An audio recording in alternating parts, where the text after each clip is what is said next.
Halo Bapak Ibu, saudara-saudari sekalian. Bersama saya lagi Chandra Teja dari channel Kristen Ngakunya. Channel yang membahas kekristenan yang murni, terbebas dari klinik dan pemahaman yang melenceng. Bagi Anda yang belum subscribe channel saya, silakan subscribe channel saya. Tekan loncengnya agar Anda dapat notifikasi setiap kali saya mengupload video-video saya. Oke, kali ini kita sudah memasuki bagian yang ke-26 dari Kristen Persepuluhan. Wah, panjang juga ya. Tenang, tinggal sedikit lagi ya. Pada yang episode ini, sebut saja demikian, ini berbicara mengenai persembahan persepuluhan itu ditarik karena takut jemaat pelit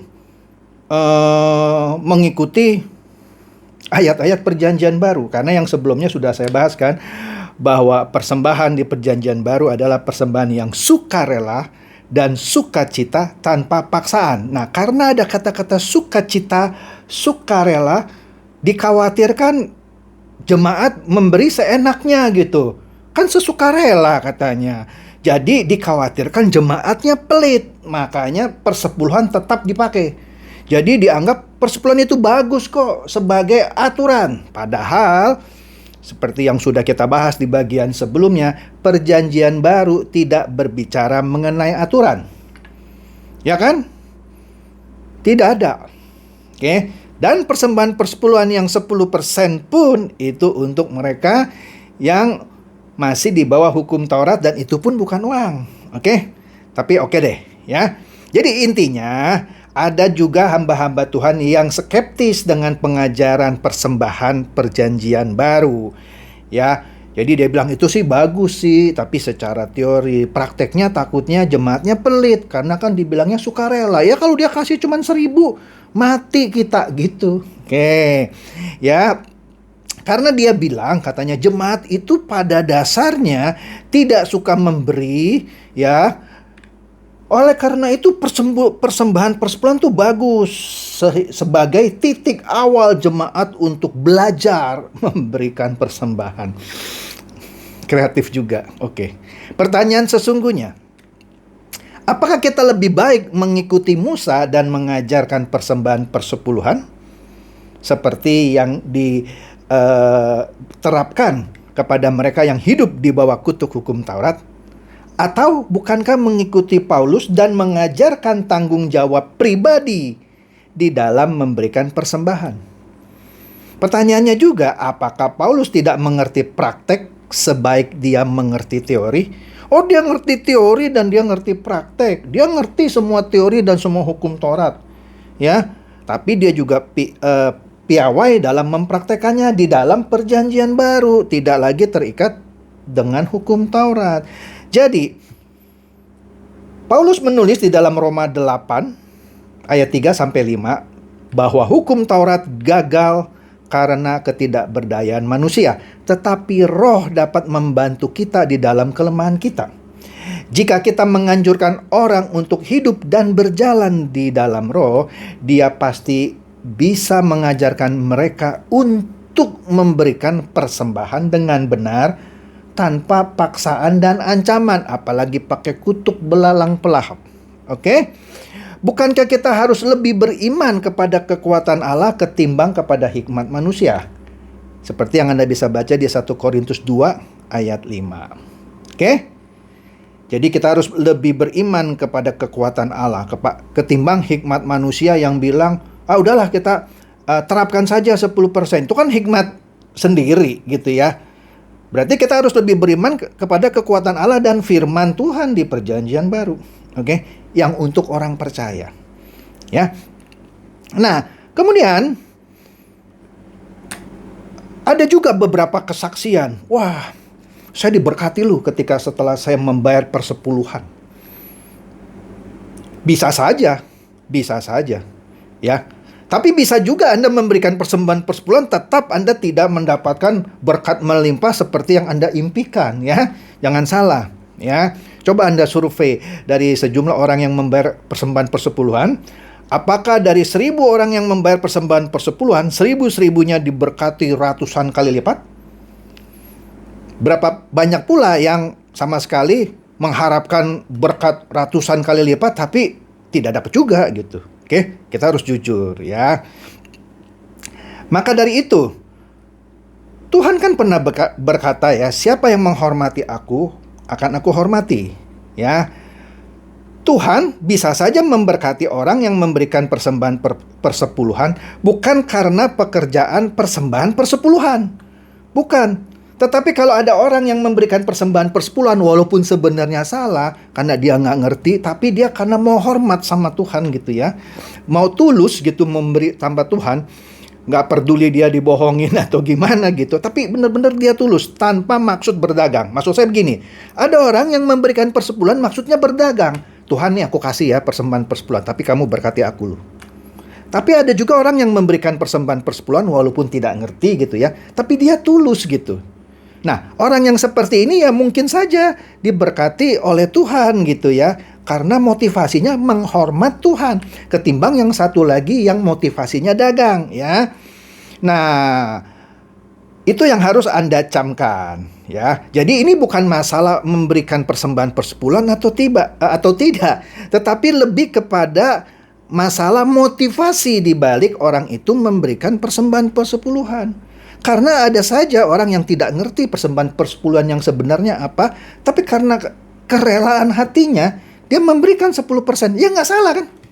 Kan saya sudah bilang, saya bukannya mengajarkan untuk tidak memberikan persembahan. Anda mau beri 10%, monggo, mau beri 15%, 20, 30, 50, apalagi selama Anda sukarela. Tapi kalau Anda nggak punya, Anda cuma mau kasih 5%, bahkan tidak kasih sama sekali. Kalau memang Anda tidak punya uang, ya jangan dipikirin. Ya. Nah, oleh karena itu, jadi mereka yang selama ini memberi persembahan persepuluhan karena merasa bersalah. Wah, nanti kalau aku nggak kasih, nanti aku terkutuk nih gitu ya. Maka ya dia akan terus ada di bawah penghukuman itu. Karena dia seperti terikat gitu ya. Bahkan bisa saja anaknya mau bayar uang sekolah, orang tuanya sakit gitu ya. Dia tetap bayar dulu tuh persepuluhan. Padahal perjanjian baru tidak mengajarkan itu. Ya kalau orang tua Anda sakit, ya Anda bawa ke dokter, rawat di rumah sakit. Anak Anda mau sekolah, kuliah, bayarlah uang kuliahnya. Iya, memang gitu kewajiban Anda. Itu pun bagian dari ibadah. Oke? Nah, jangan Anda memberikan persepuluhan gara-gara seperti itu. Jadi dia prinsip dagang. Takut kalau dia nggak setor itu persepuluhan, dia dikutuk. Rezekinya akan dilalap sama belalang pelahap. Nah, inilah dia hidup dalam kutuk sebenarnya. Terkungkung dalam imajinasi hukum yang yang bisa membuat dia terkutuk. Kasihan gitu ya orang ini ya. Nah, jadi kalau kita sering lihat juga misalnya kondisi ada jemaat yang berkonsultasi dengan pendetanya.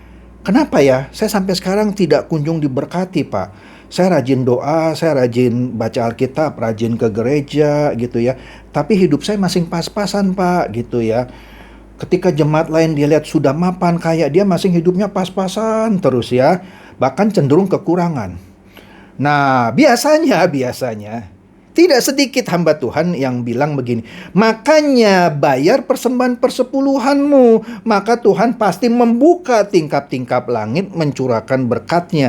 Dia akan juga mengusir belalang pelahap yang selama ini menjadi penghalang berkatmu.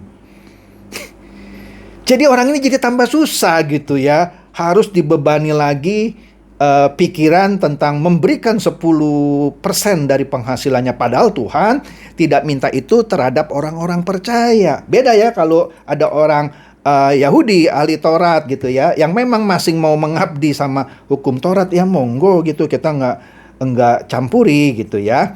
Mereka pun sekarang di Israel tidak bisa melakukan persembahan persepuluhan. Kenapa? Syaratnya tidak terpenuhi, yaitu tidak ada bait Allah. Jadi kalau Anda dipaksa untuk memberikan persepuluhan, tanya, Pak, bait Allah di Indonesia di mana gitu? Di Israel juga sudah tidak ada. Jadi tidak bisa Anda memberikan persembahan persepuluhan, ya. Jadi hal-hal yang seperti ini terjadi karena jemaat sering atau lebih suka mendengarkan khotbah-khotbah yang menyenangkan telinganya, ya. Lebih suka mendengarkan khotbah yang menyenangkan hatinya, ya. Nah, jadi kita lihat aja nih ya ayatnya ya. Kita lihat ayatnya di 2 Timotius 4 ayat 3 sampai 5. 2 Timotius 4 ayat 3 sampai 5. Bunyinya, karena akan datang waktunya orang tidak dapat lagi menerima ajaran sehat. Tetapi mereka akan mengumpulkan guru-guru menurut kehendaknya untuk memuaskan keinginan telinganya. Mereka akan memalingkan telinganya dari kebenaran dan membukanya bagi dongeng. Tetapi kuasailah dirimu dalam segala hal, sabarlah menderita, lakukan pekerjaan pemberita Injil dan tunaikanlah tugas pelayananmu. Jadi, jemaat-jemaat dewasa ini lebih suka mendengar khotbah, kalau Anda mau diberkati, kalau Anda mau kaya raya, beri persembahan persepuluhan, jangan pelit.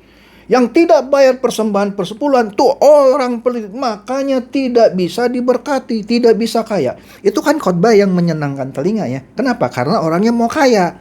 Makanya dia keluarkan itu persembahan persepuluhan. Sekali lagi ya, jangan salah sangka sama saya. Saya bukan mengajarkan untuk tidak memberi. Berkali-kali saya sudah tekankan. Tetapi berilah dengan aturan yang benar. Bukan karena ancaman, paksaan, atau ya ancaman kutukan. Belalang pelahaplah. Itu buat orang Yahudi, orang yang terikat sama hukum Taurat. Kasih tahulah sama pendetanya gitu ya. Nah, tapi kalau Anda dengar pengajaran yang seperti saya terangkan bahwa Anda sebenarnya sudah tidak lagi di bawah kutuk hukum Taurat, Anda nggak percaya. Kok gitu kapan saya kaya Pak kalau saya tidak kasih lagi persembahan persepuluhan? Artinya kan Anda nggak suka dong sama pengajaran yang sebenarnya sehat, yang sesuai Alkitab. Malah Anda nunggu-nunggu nih. Kalau gitu, kalau supaya saya kaya gimana Pak? Kan kalau dulu saya diajarin supaya kaya bayar persembahan persepuluhan. Jadi saya mau tanya Bapak, supaya saya kaya bagaimana dong? Kalau saya dulu seneng tuh dengar khotbah persepuluhan, karena kalau saya bayar 10%, wah diberkati luar biasa, tingkap-tingkap langit dibuka. Sekarang Bapak coba kasih tahu saya, bagaimana supaya saya kaya raya? Apa yang harus saya lakukan? Kerja coy, kerja rajin, kerja cerdas, jujur, ya, supaya Anda, misalnya kalau Anda karyawan di kantor gitu ya, wah Anda bisa naik pangkat, naik gaji. Kalau Anda dagang, daganglah dengan jujur, jangan pakai timbangan yang sudah direkayasa gitu ya. Pasti Tuhan berkati. Ya. Jadi Anda mau kaya bukan karena beri atau tidak beri persembahan persepuluhan. Oke? Jadi itu saja. Nanti saya sambung lagi di bagian berikutnya, akan lebih seru lagi. Ya, semoga ini mencerahkan dan mencerdaskan. Silakan share video saya ini kepada teman-teman, sahabat, atau kerabat supaya mereka tambah cerdas dan tercerahkan. Shalom.